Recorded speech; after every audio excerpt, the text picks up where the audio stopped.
Lundi 25 août 2025, il est 8 heures du matin. Vous avez tous vu les images que je vous ai postées hier sur Telegram et WhatsApp parce que ailleurs on ne peut pas le faire. Moi, je vais continuer à poser une seule question. Qu'est-ce que nous faisons?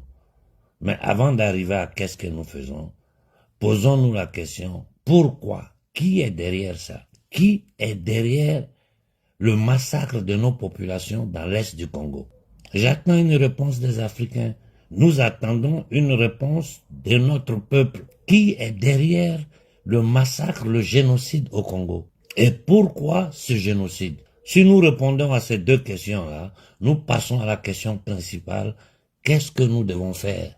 Nous attendons une réponse. Parce que tu regardes la situation depuis des décennies, hommes, femmes, enfants sont massacrés, tués. C'est-à-dire, je n'ai même pas d'adjectif pour qualifier ce que nous sommes en train d'assister. La question, je la pose d'abord aux Congolais. Qu'est-ce que nous devons faire? Et ensuite, à toute l'Afrique. Qu'est-ce que nous faisons? Je ne vois pas de propositions. Les gens ne font que divaguer, bavarder, commenter. Et puis après, tout le monde s'assoit pour attendre le prochain massacre. Je vous ai posté hier le vocal d'un frère qui est sur le front, dont je préfère taire le nom, qui nous a donné des détails. Et aujourd'hui, je vais discuter avec eux pour en savoir un peu plus. Mais la question principale, là, c'est qu'est-ce que nous devons faire? Vous pensez que nous pouvons compter sur un énergumène comme Tshisekedi? Parce que je vois des indignes au Congo, des indignes, des inconscients, des malhonnêtes, des Congolais méchants. Parce que c'est de la méchanceté pure, c'est de la sorcellerie qui continue de supporter Tshisekedi en parlant de diplomatie, de ceci et de cela. Vous êtes des indignes, vous n'avez pas honte. Ceux qui sont derrière cette baudruche-là, vous êtes des indignes. Une classe politique pourrie. Il y a le prêtre là qui nous a dit combien ils prennent par mois. Ces batraciens qui sont à Kinshasa. Ces corrompus, ces voleurs, ces indignes, ces nègres de salon. Cette classe pourrie qu'on appelle politiciens. Et ça, c'est un schéma dans toute l'Afrique. Hein. C'est un schéma dans toute l'Afrique. Avoir des minables, des dégénérés comme Tshisekedi, cette sale baudruche-là à la tête du Congo, une classe politique pourrie, des militaires pourris, mais le peuple doit faire quoi? Et une bonne partie du peuple est dans l'inconscience totale, dans la lobotomisation. Ils sortent des églises, des mosquées, ils sont dans des bars. Sapologie, sexe. C'est-à-dire dans du bordel, dans du n'importe quoi. Mais au Congo, nous sommes près de 100 millions. Si 10 millions de Congolais se mettent sur pied, cette guerre-là finit. Quelle est la solution? Personne ne la donne. Quand tu la donnes, il y a des gens qui se permettent, mais c'est l'homme noir fait honte. Il y a un frère qui m'a expliqué hier, il dit souvent je suis mal à l'aise. Je suis mal à l'aise même d'être noir. Parce que tu vois cette inconscience collective, cette méchanceté, hein? Tout ça là, même ça, ce comportement de l'homme noir aujourd'hui en plein 21e siècle là, ça a une explication. Mais c'est pas dans ça que je veux rentrer ce matin. Pour la faire simple, la misère, l'ignorance, les religions, c'est ça notre problème. Mais revenons à nos moutons. Quelle solution donner au Congo?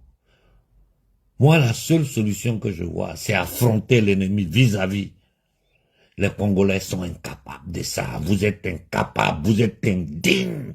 Des actions simples qui vont attirer l'opinion publique mondiale sur le génocide congolais. Vous n'êtes pas capable de les faire. On vous dit même pas de vous défendre, hein, avec des armes ou avec la violence, non. Des actions pacifiques, mais incisives, qui vont obliger le monde entier à voir ce qui se passe en Afrique et au Congo en particulier. Vous n'êtes pas capable de le faire. Ça fait combien d'années, j'ai dit, prenez-moi les ambassades des États-Unis. Vous avez tenté de faire ça une seule fois, vous avez vu le bruit que ça fait. On vous a corrompu, hein, les gens sont rentrés à la maison, et ça continue de tuer, ça coupe les têtes. C'est comme comment on appelle, les voyous, les petits voyous, les enfants délinquants de la Côte d'Ivoire de Ouattara, comme on les appelait là, qui coupent tête des gens et puis jouent au football avec. Ça coupe les têtes au Congo, ça dit, ce matin, je me suis levé les messages parce que la vidéo, je l'ai partagée à tous mes contacts italiens. Tout le monde est choqué. Ils disent, mais Konaré, c'est pas possible. Et voyez que le monde entier parle du génocide palestinien. Le monde entier s'indigne. Et aujourd'hui, l'État sioniste est en difficulté parce que c'est l'opinion publique mondiale qui est en train d'aller contre eux. Ils sont en train d'être haïs. Ça ne peut pas durer. Nous allons vers la destruction de l'État sioniste. Parce que plus les gens sont informés, plus l'opinion publique prend des positions, plus eux ils sont dans la merde.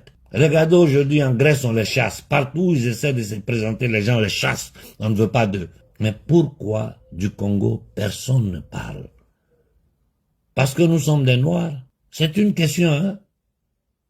Du Congo, on ne parle pas parce que l'homme noir, esclave, hein, sous-humain, on ne doit pas parler de ça. Parce que le système pense que le noir, on peut le tuer tranquillement, tantôt ce n'est qu'un animal. Pourquoi personne ne parle du Congo? Près de 20 millions de morts. Les gens sont là, non, Trump va faire la paix. Mais vous devez comprendre un truc une fois pour toutes. Les États-Unis d'Amérique, là, dans leur DNA, c'est la violence.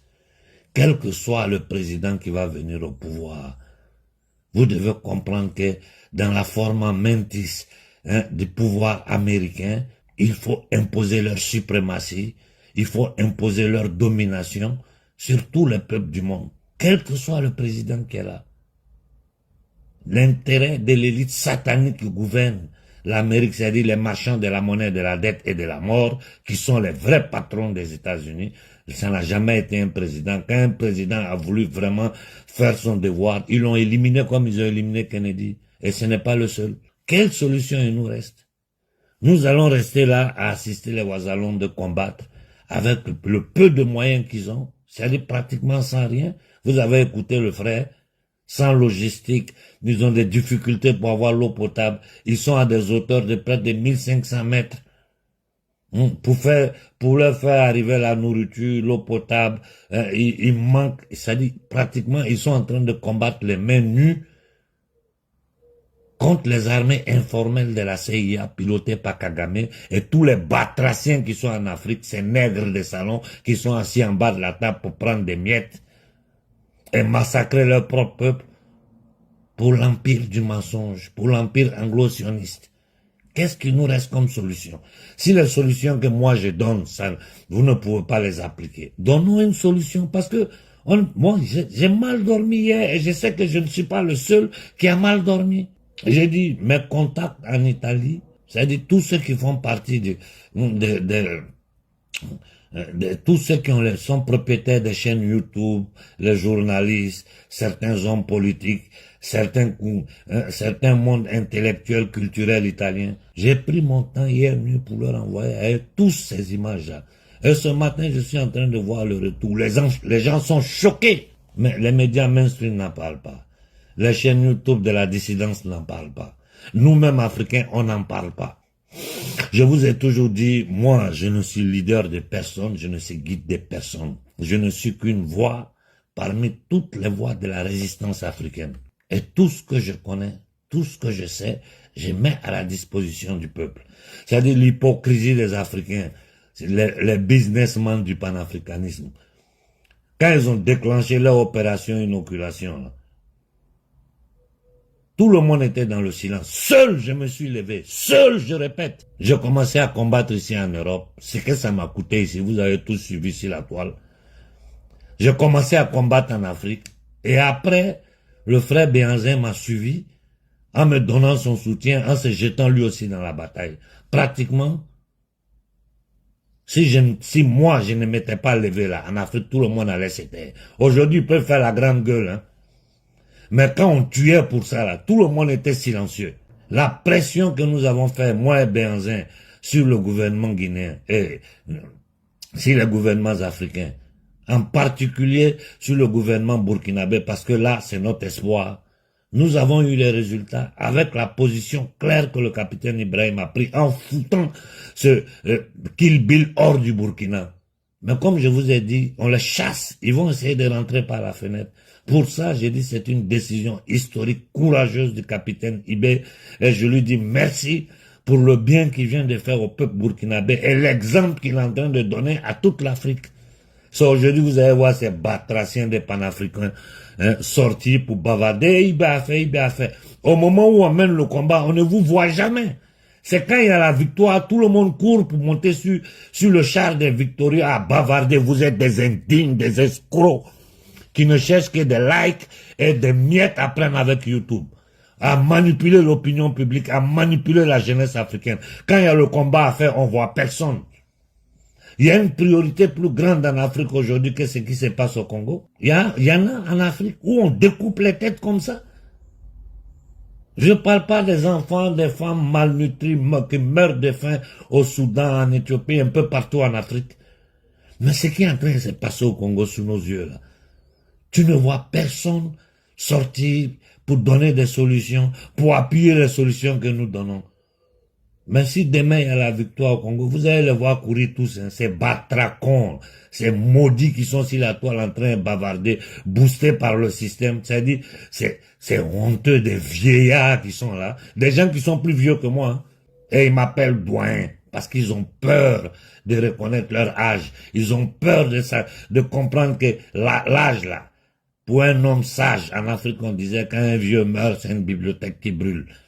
Aujourd'hui, quand un vieux meurt en Afrique, c'est un con qui s'en va. Personne, ils sont là, ça tourne, ça divague, ça. Personne ne sait de donner une solution. Quand tu donnes une solution, personne ne te soutient dedans.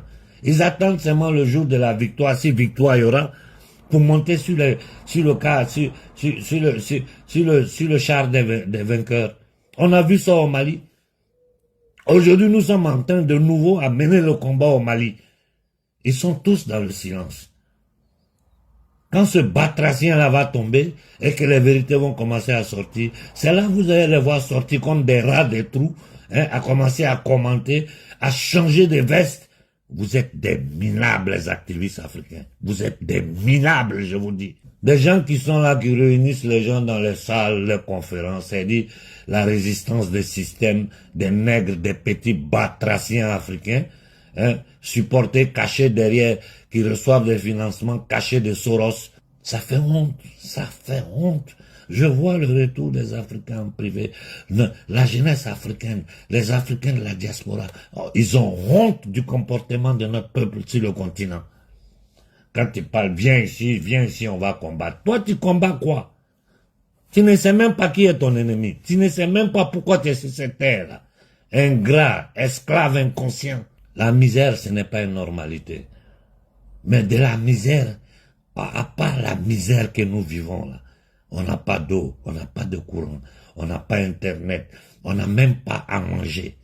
Tu vas dans l'Afrique profonde, la désolation que tu vois, ça dit, c'est incroyable mais vrai. Et ces mêmes batraciens de politiciens là, de génération en génération, qui vivent dans ce paradigme satanique imposé par les Occidentaux, par l'empire du mensonge, ces mêmes batraciens de politiciens continuent de vous tenir les mêmes discours, et il y a des maudits qui s'élèvent, qui les appuient parce qu'ils sont de la même religion, parce qu'ils sont du même village, parce qu'ils sont du même département, parce qu'ils arrivent à avoir des miettes pour survivre. Comment nous voulons qualifier ça? Dans un continent avec des cerveaux tordus comme ça, comment nous pouvons nous libérer? Comment l'Afrique peut sortir de l'esclavage moderne? Normalement, un problème comme le franc CFA, là, mais il devait avoir des manifestations dans toute l'Afrique. Mais des manifestations de masse. Mais ces singes-là, ces bonobos, ne savent même pas c'est quoi que le franc CFA. Ils n'ont même pas la conscience que le franc CFA, là, c'est une chaîne au cou, c'est une chaîne aux mains, c'est une chaîne aux pieds, plus grave que les chaînes physiques qu'on mettait à nos ancêtres pour les mettre dans les soutes des bateaux, parce que là c'est invisible, mais c'est une arme de destruction des masses. Nos frères du Congo, je répète, j'insiste, je persiste, il faut prendre l'ambassade des États-Unis à Kinshasa. Il y a 2 ambassades sur lesquelles nous devons nous fixer. Je dirais 3. États-Unis, Angleterre et France. Mais prenons l'ambassade des États-Unis à Kinshasa, encerclons-la, bouclons-la, personne ne rentre, personne ne sort. Vous allez voir les résultats en 72 heures.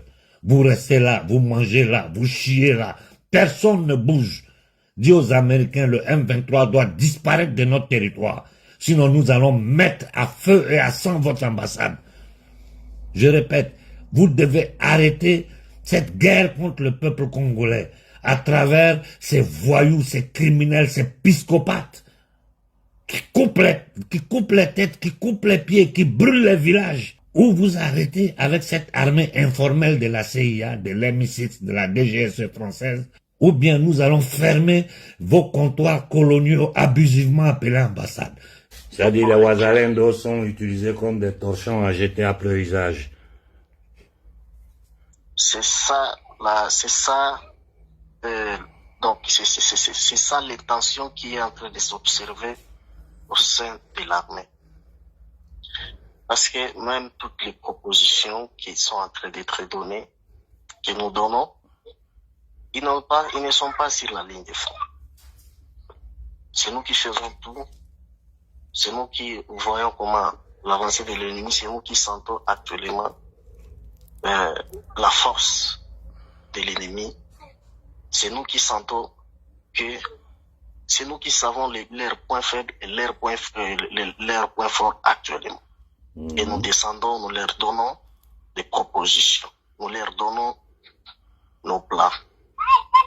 Comme jusqu'à maintenant nos propositions, de dire que nous puissions être séparés logistiquement, et même logistiquement, ce qui veut dire que ce soit logistique militaire, que ce soit l'épée de la nourriture là qu'ils envoient à quand ils veulent, que nous soyons séparés.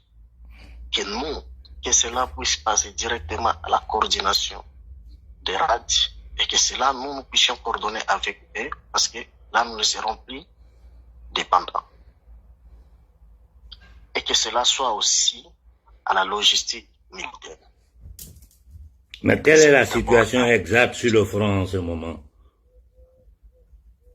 La situation exacte sur le front, ils avaient eu à déborder. Quand ils ont eu à déborder, ils n'en vont pas eu. Ils n'avaient pas eu la route là où nous étions. C'était à 5 heures qu'ils avaient attaqué. Ils avaient d'abord envoyé des drones kamikazes. Et là, je profite de vous informer, il y a déjà la présence des armes chinoises en possession des rebelles. Alors, c'est une analyse qui essaie un peu de nous dépasser. On ne sait pas si c'est la défense spéciale des intérêts chinois, soit c'est les BRICS ensemble qui s'ingèrent aussi dans cette guerre aux côtés du M23, donc aux côtés des Kabila. Et quand on a eu à abattre un de leurs drones kamikazes, c'était d'origine chinoise. Ça ne veut rien dire parce que le trafic d'armes, ça peut passer partout, non? Donc, c'est-à-dire, en matière de business, quelqu'un peut acheter à travers une autre personne et puis faire circuler les armes. Moi, sincèrement, je ne pense pas que les Chinois ont intérêt les Chinois et les Occidentaux sont en guerre. Cette guerre que tu vois là, des États-Unis, c'est contre la Chine. Exactement. Mais la situation actuelle, on a eu à arrêter d'abord leur manœuvre de contourner. Ils ont eu à contourner du côté du haut plateau. Ils avaient débordé. C'est là qu'ils avaient pris 3 villages. Jusqu'à maintenant, on n'a pas encore reconquéri ces 3 villages parce que nous devons. Comment ces villages-là s'appellent? Il y a eu Lusungili, il y a eu Lukweli et il y a eu Lugarir. C'est dans les côtés du haut plateau. Maintenant, j'ai un autre message. De là où ils tentaient aujourd'hui, de l'autre côté où les amis se trouvent, je vais vous lire le message. De là où ils ont tenté contourner. Mais l'armée congolaise dans l'Est, qu'est-ce que l'armée fait exactement? L'armée congolaise, qu'est-ce qu'elle fait exactement? Ils sont à Ouvira. Et c'est de là qu'ils sont tous en train de coordonner. Mais qu'est-ce qu'ils coordonnent? Lorsqu'on descend avec les propositions, ils ne prennent rien en compte. on vous dit qu'ils ne prennent rien en compte. Ah, ça signifie Si vous aviez ça suivi, signifie que Tshisekedi est aux mains des Américains, c'est tout. on avait une proposition d'attaquer l'ennemi dans toutes leurs positions où ils sont actuellement. Cette attaque devrait commencer d'ici les 29, donc le vendredi demain. Mais jusqu'à maintenant, aucune planification, aucune autre chose. La seule réponse qu'on a eu encore à dire, non, attendons, il y a quelque chose qui se prépare encore au niveau de Kinshasa. Et c'est chaque jour comme ça. Si à chaque fois vous entendez au niveau de Wazalendo, il y a quelques bavures, c'est parce qu'il y a cette colère. Les Wazalendo veulent attaquer, le gouvernement dit toujours non, attendez. Les Wazalendo veulent attaquer, le gouvernement dit toujours attendez. Et quand celui qui sent que non, celui-ci n'est pas fort, celui qui est sur les fronts, il vous informe que nous faisons ceci, vous n'êtes pas à mesure de le faire. Parce que c'est vous qui détenez. À ton avis, pourquoi il se comporte comme ça? Bon, vous savez, comme je l'ai toujours dit, Tshisekedi n'a pas le courage politique. Il espère la guérison auprès de son bourreau. Pourtant, les jets de pyromanes pompiers que jouent les États-Unis dans cette guerre est clairement visible. Et ce que nous déplorons de plus, c'est cette société civile qui est pourrie. Cette société civile qui est pourrie. Vraiment, je ne comprends pas pourquoi à Kinshasa, jusqu'aujourd'hui, les ambassades américaines sont là tranquilles, personne ne les envahit. Moi, ça fait combien d'années je suis en train de le dire. Pour attirer l'attention sur ce qui se passe au Congo, il faut envahir l'ambassade des États-Unis. Ils seront obligés d'en parler parce que les nouvelles vont arriver aux États-Unis et la société civile américaine va demander à leur gouvernement, mais qu'est-ce que vous êtes en train de foutre au Congo? Mais tant que c'est ça, là, vous les Wazalendo, vous n'êtes pas soutenus par Tshisekedi, nous savons tous que c'est un nègre de salon. L'armée est pourrie, tous corrompus, les politiciens pourris, corrompus. Mais la société civile qui devait se défendre parce que c'est du futur du Congo il s'agit. Cette société civile est dans les mosquées, les églises, les bars, dans la sapologie. Comment nous allons nous en sortir? Et vous autres là, en ce moment, quelles sont vos conditions de vie sur la montagne? Quelles sont vos conditions de vie? Non. En tout cas, les conditions de vie demeurent toujours difficiles parce que nous sommes sous dépendance. Et ce qui fait que on ne mange pas quand on veut manger. Même de l'eau, c'est difficile parce que ce sont des montagnes qui ont de grandes hauteurs. Et donc, ce qui fait qu'il n'y a que la résistance et le courage qui continuent à tenir, à nous motiver pour qu'on puisse tenir partout là-bas. C'est une question de survie, hein. C'est une question de survie. Si vous baissez les bras, c'est foutu. Si vous baissez les bras, c'est foutu. Exact. La seule chose que nous, depuis notre position, on peut faire pour vous, c'est attirer l'attention de l'opinion publique sur ce qui se passe au Congo. Et pour faire ça, là, toutes les images des crimes qu'ils ont commis, il faut me les envoyer, c'est un. De deux, il faut lancer une campagne de sensibilisation à travers tout le Congo, surtout dans la capitale, pour dire aux gens, levez-vous pour affronter les États-Unis. On leur dit pas de prendre des armes contre l'ambassade des États-Unis. On dit simplement, encercler cette ambassade-là. Personne ne rentre, personne ne sort de cette ambassade tant que le problème de l'Est du Congo n'est pas réglé. Parce que nous savons que c'est la CIA qui est derrière ça. Nous savons que Kagame est un agent de la CIA. Nous savons que ce misérable de Tshisekedi n'est rien d'autre que leur Tintin qui est là pour s'enrichir, lui et sa bande de voleurs politiciens. Donc maintenant, là, la survie du Congo dépendra de la conscience de la société civile. Si la société civile ne prend pas conscience, qu'elle ne se lève pas pour attaquer les ambassades américaines pendant que vous combattez les terroristes, mais comment on va s'en sortir? Comment? Non, en fait, la société, ce qui est vrai, la société civile n'existe pas. C'est une société civile qui est au service de Tshisekedi et au service de l'ennemi. Ça, nous devons le dire. Parce que mais ils vivent dans la misère comme ça, pendant que les politiciens prennent 300 000 euros par mois. Tu regardes Kinshasa, on dirait une poubelle, et eux, ils supportent Tshisekedi. Ça, c'est l'inconscience totale. C'est l'indignité. Bon. C'est parce que eux aussi, comme ils pensent que cette guerre vise la cible, c'est Tshisekedi. C'est parce qu'ils savent, ils sont soit au service de l'ennemi, soit au service de Kabila. Quand ils vont faire leur dialogue, ils vont se retrouver aussi avec des postes politiques. Vous voyez un peu ça. Pourtant, comme la Cinco, les églises ont démontré clairement leur position aux côtés de ce qu'ils ont toujours fait comme composante importante pour maintenir l'Afrique dans les jougs impérialisme. C'est maintenant la société civile qui représente valablement le peuple qui devrait le faire. Les élus, personne ne passe, personne pour les élus du peuple, personne, on vous dit, ne parle rien.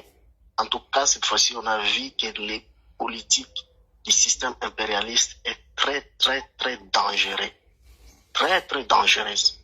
Vous ne pouvez pas représenter tout un peuple au niveau de l'Assemblée nationale et quand ce peuple est envahi, quand ce peuple est agressé. Tu sais, je te demande de me faire, fais-moi ce plaisir-là, quand tu retournes en montagne sur le front, quand à peine tu es là-bas, faut faire un vocal avec des soldats, c'est-à-dire les Ouazalendo autour de toi. Tu comprends, non? Tu les enregistres par voix et qui nous présentent leurs doléances à toute l'Afrique. Que l'Afrique comprenne dans quelle situation ils sont. D'accord, merci. Comme ça, bon, on voit pas des visages, on sait pas c'est qui. Si tu m'envoies le vocal, là, moi, à partir du vocal, je vais m'adresser aux Africains, aux Congolais et à l'opinion publique mondiale. Parce que regarde ce qui se passe. Il y a une forte médiatisation sur ce qui se passe en Palestine. Le crime que les États-Unis et son État proxy sont en train de commettre, c'est-à-dire un génocide en direct aux yeux de tout le monde. Mais aujourd'hui, là, à cause du passe-passe, du passe-parole, à cause des sociétés civiles qui se sont mis sur pied contre ce qui est en train de se passer en Palestine, aujourd'hui, ils sont en difficulté. Si nous, là, on n'envoie pas le problème du Congo devant l'opinion publique mondiale, les gens ne savent pas ce qui se passe au Congo. Parce que tout est censuré. De temps en temps, il y a quelqu'un en passant qui dit un petit truc sur le Congo et ça s'arrête là. Ça fait combien de décennies? Combien de dizaines de millions de morts? Personne n'en parle. C'est comme le conflit au Soudan. Personne n'en parle. Donc vraiment, c'est vous qui êtes sur le terrain, vous qui êtes en train de combattre, qui pouvez nous donner exactement les conditions dans lesquelles vous êtes et les incohérences du gouvernement Tshisekedi par rapport à ce que vous demandez.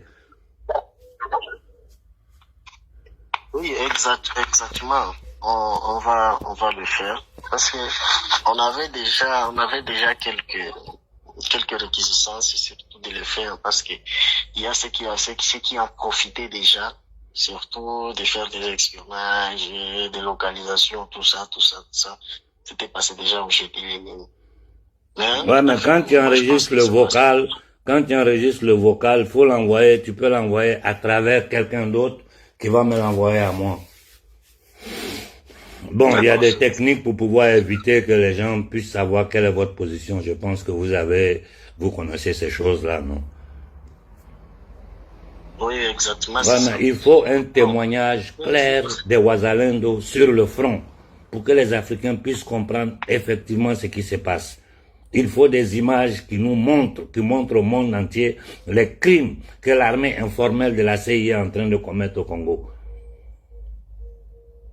Exactement. Pour pouvoir vous aider, il faut que nous vous donnons de la visibilité. Si vous n'avez pas la visibilité, personne ne sait ce qui se passe.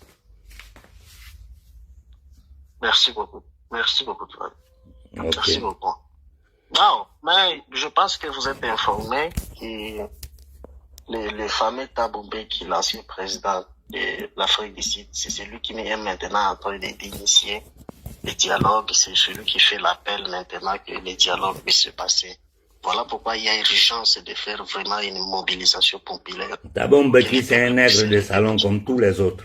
Tout ce monde-là est sous le contrôle de la synagogue de Satan, c'est-à-dire les marchands de la monnaie, de la dette et de la mort.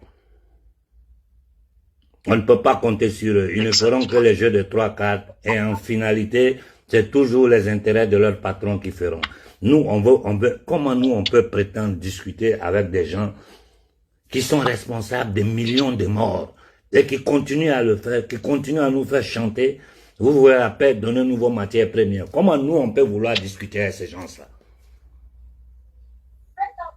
C'est comme si le poulet veut négocier sa survie avec le loup. C'est pas possible. Instinctivement, le loup mange le poulet. C'était vrai. Il y avait vraiment urgence de contrecarrer cette rencontre en soulevant les peuples et en imposant Tshisekedi à renforcer l'armée. Parce que les FARC, écoutez, moi, je vais vous dire quelque chose. Jusqu'à présent, si vous n'avez pas compris que les dirigeants congolais ne feront rien pour vous, ça veut dire que vous n'avez pas compris ce qui est en train de se passer. Ils ne peuvent rien faire parce que c'est tous des voleurs, des mécréants. C'est tous des démons, ces gens-là. La classe politique, comme la grande partie de l'armée, surtout les hauts gradés, c'est tous des gens cooptés, des démons qui sont là, qui n'ont aucune dignité de la couleur de leur peau, qui n'ont aucune dignité, qui n'ont aucune conscience de ce que notre peuple est en train de subir, qui participent au complot des impérialistes contre notre peuple. Vous voyez ce qui se passe au Mali, ils veulent inoculer les enfants. Nous devons nous rendre compte que nous ne pouvons pas compter sur cette classe dirigeante-là. Les anciens même, c'est autre chose. Mais les jeunes qui arrivent maintenant, ils sont plus dangereux même que les anciens. Donc, la seule chose sur laquelle nous pouvons nous appuyer, c'est la société civile. Continuer à parler aux Congolais jusqu'à ce qu'il y ait un déclenchement de dignité en eux pour qu'ils se lèvent pour agir. Parce qu'ils ne peuvent pas rester assis là comme ça pour toujours. C'est une honte. Toute l'Afrique est en train d'insulter le Congo.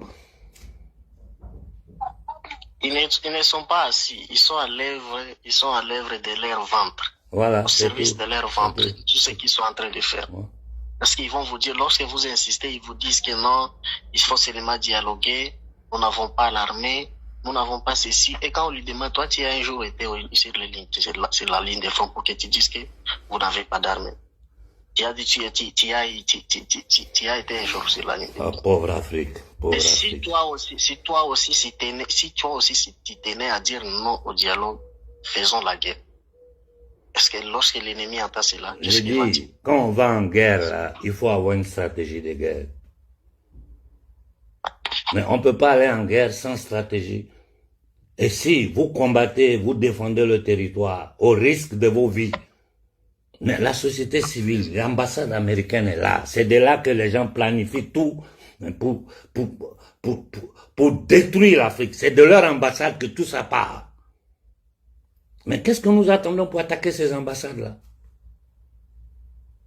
On n'a pas dit aux gens d'aller brûler. On dit encercler cette ambassade. Personne ne rentre, personne ne sort, tant que la guerre à l'est du Congo ne s'arrête pas. Comment nous pouvons... C'est-à-dire l'Africain même, c'est comme quand ils disent qu'ils veulent inoculer nos enfants. Des gens qui nous tuent, qui versent le terrorisme, qui nous pillent, qui nous ont toujours pillés depuis des siècles, hein, qui tuent nos enfants. Mais comment nous pouvons penser que ces gens-là peuvent venir nous soigner? C'est-à-dire, la schizophrénie africaine me dépasse. Me dépasse. Même ceux qui ne sont pas là à l'école, là. Quand ils réfléchissent, la personne qui t'a toujours tué, pillé, volé, massacré, humilié, bien dit qu'il va te donner des médicaments pour te soigner. Toi, tu crois que tu vas boire ces médicaments-là?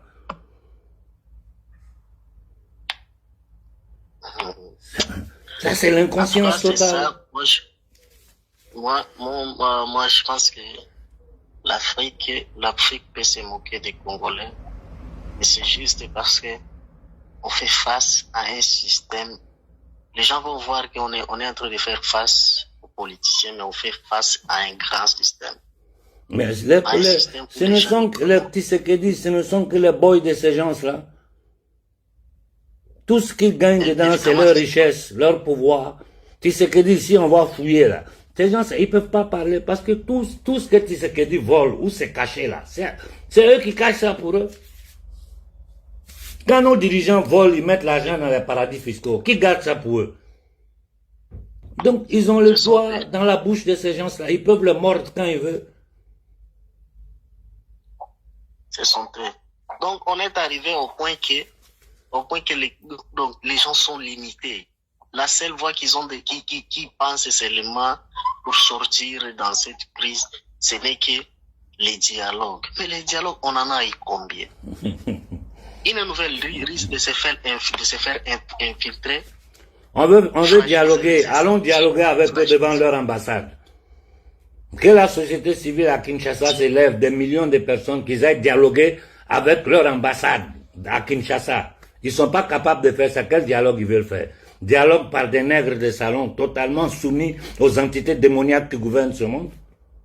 C'est de la foutaise. Nous, Africains, on doit commencer à prendre nos responsabilités. Moi, ce qui m'intéresse là aujourd'hui, dans cette discussion, c'est vos conditions. Vous qui êtes en train de combattre sur le front là, quelles sont vos conditions, quelles sont vos difficultés? C'est ça que vous devez expliquer aux Africains. En tout cas, l'Afrique entière doit savoir que les Congolais ne baissent pas les bras, mais ils sont trahis. Parce que ce n'est pas facile. Vous pouvez être en face de l'ennemi pendant 24 heures et vous n'avez même pas un ravitaillement. Vous n'avez même pas un ravitaillement en termes de nourriture, en termes de l'eau, parce que comme nous sommes dans des montagnes, nous sommes dans les hauts plateaux. Vous voyez un peu ce que ça donne. Donc, tout ça. Voilà pourquoi, ce qu'on ne peut que dire à l'Afrique, si le Congo tombe aujourd'hui, si le Kivu arrive à être balkanisé, l'Afrique entière est informée à ce qui a été transformé l'Ukraine, à ce qui a été transformé l'Israël au compte de l'impérialisme occidental et des Américains. Et c'est de ça qu'on veut transformer les Kivu, afin qu'il n'y a pas que les Kivu. C'est la partie orientale du pays. Parce que le plan est de commencer depuis la province de Ouélé, à la frontière, la province frontalière avec la RCA. Ils veulent descendre à Ituri, qui est la province frontalière de l'Ouganda, et puis les Nord Kivu, la province frontalière avec l'Ouganda, le Rwanda, mais aussi une partie nord du Burundi, et prendre le Sud Kivu, qui est frontalière aussi du Burundi, prendre aussi les Grands Katanga.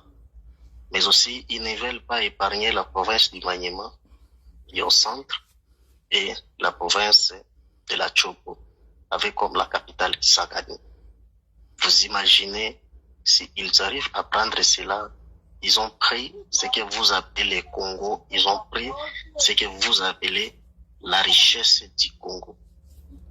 C'est ça ce sont là les partis qui ont été ciblés.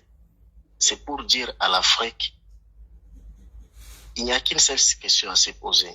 Quelle serait l'Afrique sans cette partie au contrôle des Africains? Parce que lorsque ça va passer sous balkanisation, ça ne serait plus sous contrôle des Africains. Ah, mais ça c'est clair. Ça serait sous contrôle. C'est la même opération qu'ils sont en train de faire au Sahel. La même opération. Exactement. Ça serait sous contrôle des impérialismes directs. Ils auront à imposer tout celui qui veut. Si, mais à partir de là, ils vont balkaniser tout le reste de l'Afrique centrale. Hein. Si les gens ne comprennent pas le plan global, c'est qu'ils n'ont rien compris. Exactement, voilà la question à se poser. Quelle serait l'Afrique sans cette partie?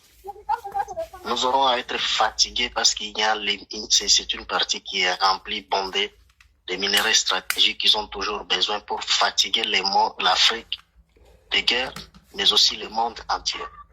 Et voilà pourquoi on regrette le silence de toutes les puissances qui ont été toujours contre ces pouvoirs démoniaques. Ouais, mais l'Occident, l'Union européenne a signé des accords avec Kagame pour les richesses du Congo. Aux yeux du monde, sans honte. Là, on ne voit pas l'Union européenne. Mais si l'Union européenne deal avec Kagame, comment l'Union européenne peut parler? Tu as vu les dirigeants de l'Union européenne à Washington, on les a mis dans le couloir comme ça, comme des gens qui viennent demander travail. Les humilier aux yeux du monde. C'est-à-dire, les Américains ont montré que c'est eux qui dirigent l'Empire depuis Londres et Washington. Exactement, depuis Londres et Washington, c'est là où se gère tout. Quand bien on peut le dire, l'exemple est simple. L'ONU, les soi-disant ONU vient d'adopter la résolution 2713, qui est dans laquelle on a déclaré ouvertement que le Rwanda doit se retirer. Mais Trump qui vient s'imposer avec ses accords dans lesquels il a profité du manque de courage politique de Tshisekedi, ce qui a d'ailleurs justifié que... C'est pas un manque de courage. Tshisekedi est un nègre de salon au service des entités démoniaques. C'est pas un manque... Mais Tshisekedi a pris des accords avec eux avant de lui permettre de venir au pouvoir.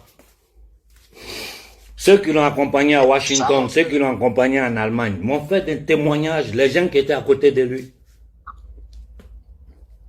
C'est ce qui démontre clairement tout ce qui avait été dit. Il a démontré ça aux Congolais. Pauvre Et c'est là qu'on a vu, il a sacrifié le Congo pendant 15 ans. Aujourd'hui, vous comprenez pourquoi ils ont pu faire la colonisation pendant 2 siècles. C'est parce que à l'intérieur de notre société, ceux qui doivent protéger le peuple sont les premiers à trahir. C'est tout. L'inconscience, la méchanceté. On a toujours fait appel à toutes les puissances qui font la guerre contre l'impérialisme congolais, contre l'impérialisme occidental. Aujourd'hui, ce sont les Congolais qui sont en train de mourir parce qu'ils veulent l'air arracher. Mais demain, ça sera pour fatiguer tout le monde parce qu'on sait, on est en face de qui? On est en face de ceux-là qui ont toujours voulu maintenir le monde sous leur domination. Un pays comme le Congo, qui a eu un des plus grands criminels de la planète dans l'histoire humaine, qui est le roi belge, ça devait servir de leçon aux gens. C'est que la Belgique a pu, cet assassin, ce criminel devant Hitler est un enfant de catéchisme devant le roi belge. C'est qu'il a pu combiner en Afrique là. Au Congo, l'histoire est là sous nos yeux. Comment on peut s'asseoir encore? Tu vois les Congolais en Belgique en train de mettre des pantalons sur le nombril, dans des bêtises, dans des églises. Mais nous, on est foutus. On est foutus.